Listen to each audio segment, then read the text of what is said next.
alligators. These guys are found from North Carolina all the way down to Florida and as far west as Texas. These guys can live anywhere between 50 years in the wild, about 60, about 70 years in captivity. It sounds very interesting, but it's not what you guys came here to see or to learn about. What you guys came to see and to learn about is what they're going to be eating and how they're going to be eating it. So what I have in my hands right here is raw chicken. Same kind of chicken you and I get from the grocery store. We just get it in bulk, it's frozen, we let it out for a few days so it's nice, smelly, gross, something y'all don't want to go anywhere near. These alligators love it, mainly for the fact it's dead, so they don't have to spend the energy trying to kill it, plus it's already started to decompose. It's a lot easier for them to digest this food.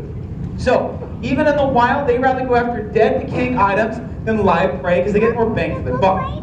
Now, they are known as ambush predators, which means they'll wait by lakes, streams, rivers, and ponds and wait for their prey to come to them. So if a deer comes to that water, takes a nice little drink, that alligator will watch, wait for it to make a mistake. When that deer's not paying attention, the alligator will lunge towards it, grabbing an arm, grabbing a leg, dragging it into the water, and going to what is called a death roll, which causes the alligator to spin, spin, spin, spin, until its prey either drowns or a body part comes off, which the alligator just kind of eats it whole.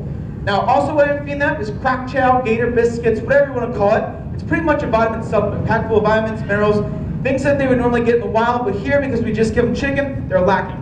So this kind of helps them out, kind of balance out their meals, but they don't like it as much as the chicken, which is why we kind of have to soak it in the chicken juice. That way they're more prone to eat it.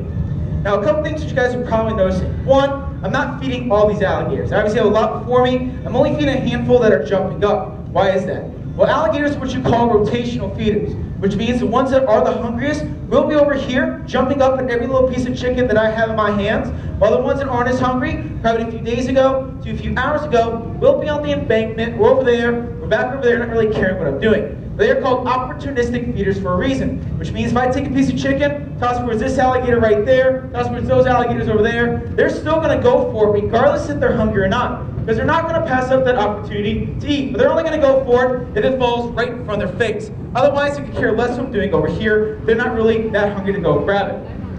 Another thing which you guys might be hearing, especially with this big eye, is a slight popping sound. That popping sound is the pure jaw pressure near an alligator. Alligators have a bite force of around 2,000 pounds per square inch. Now, I'll give you some statistics.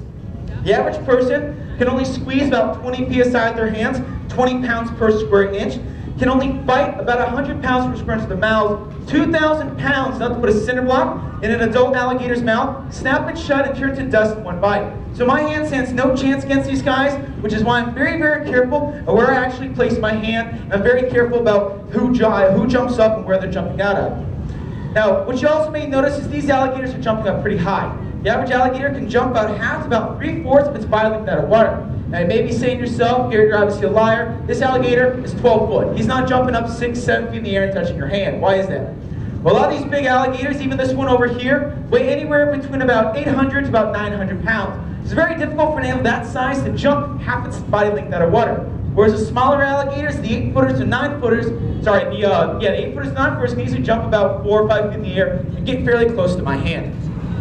Now, another thing which you guys are probably noticing is I'm taking chicken, I'm throwing it down their throat. How come they're not choked? If that's any other animal, it'd probably gag. Now, the reason for that, alligators and crocodiles have what is called a gill fold in the back of their throat. That fold actually prevents them from drowning themselves when killing their prey. So let's go back to the scenario of the deer. When an alligator grabs that deer and drags it into the water, its mouth isn't going to be fully closed. So water is going to be rushing to the alligator's mouth. So it would be very silly of the alligator if he accidentally drowned himself while trying to kill his prey. So that's why that fold's there to prevent that. Now you can actually see this fold in an alligator when it has its mouth wide open, and you can't see all the way down its throat because that fold is blocking your view. The only way you're going to be able to see down an alligator's throat or alligator's mouth if one, the alligator is yawning, or two, you're being eaten alive. I don't suggest the second one, but seeing an alligator yawn is pretty cool.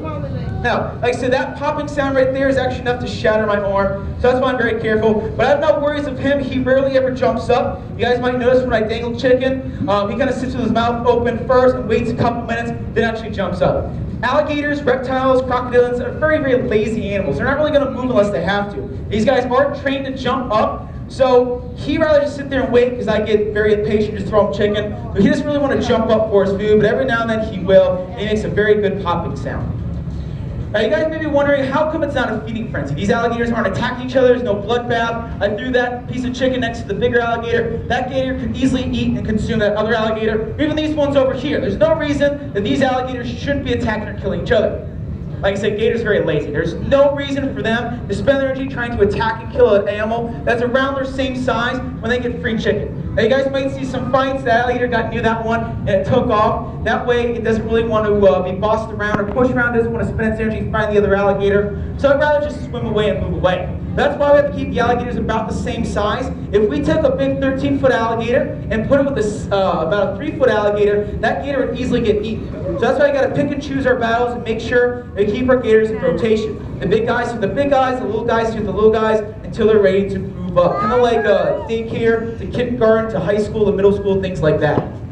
Now, another cool thing about alligators is their ISOs, or sensory receptors. They're little small nerve endings on the bottom part of their jaw that detects vibration. So when I take a piece of chicken and throw it up in the air, hits the ground, you can see about 5 alligators go towards it without having to see, smell, or hear it. It's because those ISOs, or sensory receptors, they can actually feel that vibration and go towards it. So if a deer is drinking the water, or drowning in the water, anything like that, the deer can move towards it without having to actually be anywhere near its facility. Now, you have a good sense of smell. They can actually smell a dead carcass about 2 miles away. And they can actually hear pretty well and see pretty well. They actually have built-in goggles that allow them to see underwater. But it's not perfect. They can only see shapes and colors, but they can't see all that well. Now, the last thing are the differences between alligators and crocodiles. One of my favorites, and y'all can test out as you're walking through our park. When alligators close their mouth, you really only see their top teeth. They kind of have a mean overbite. Whereas crocodiles, when they close their mouths, show all their teeth. Now, that doesn't always work. Mostly the fact that gators go through about 3,000 teeth in a lifetime. And just like people, sometimes their teeth will stick out and grow out in crazy different ways. But on average, alligators' top teeth, crocodiles all their teeth. Another way is the snout. Alligators have a broad snout, kind of shaped like an A, whereas crocodiles have a more pointed center snout. That doesn't always work. Looks pointed in center to me, doesn't always look pointed in center to you. Another way is where they're found. Alligators are freshwater creatures, crocodiles are more tolerant of saltwater. Last one is aggression. Alligators are naturally afraid of people. They're going to try to run away from you right when they were near you. Whereas crocodiles have been known to actually hunt down and kill people. Now, with that being said, after an alligator's been hand-fed by a person, which is what I'm doing right now, they lose that fear. They start associating people with food. That is, all these alligators you guys see before you, I think every single one of y'all has a piece of food for them. So that's when they become dangerous. So that's why I can never release an alligator back in the wild, because if I take a big 12-foot alligator, send him back into the wild, he might end up in someone's backyard or pool area looking for food. That's when cats, dogs, and heaven forbid, ex-girlfriends tend to go missing. So it's actually very illegal to feed an alligator. You can get jail time, a fine, and the alligator, if he's bigger than 6 feet, has to be put down. Now I'm down to my last 2 pieces of chicken. I'm just going to get some good jumpers, probably this guy right here, maybe this guy over here, and I'll be quiet so you guys can listen for that popping sound. And hopefully you guys can get some good pictures too. You can notice their head goes up and then they'll jump. There's one right there. We'll get this big guy right over here. I get his attention with the chicken juice. He looks straight up at me. 3, 2, 1, jump. There, and I missed that piece. Oh well. Alright, so since I'm out of chicken, that will conclude my show. You guys have any questions for me? My name is Garrett. I will be exiting right by the snack bar. Feel free to come see me. If not, we have a live reptile show at 2 o'clock. One of our keepers will bring us from their favorite reptiles for you guys to see, to touch, and learn about. Make sure you guys go check that out. If none of that interests you,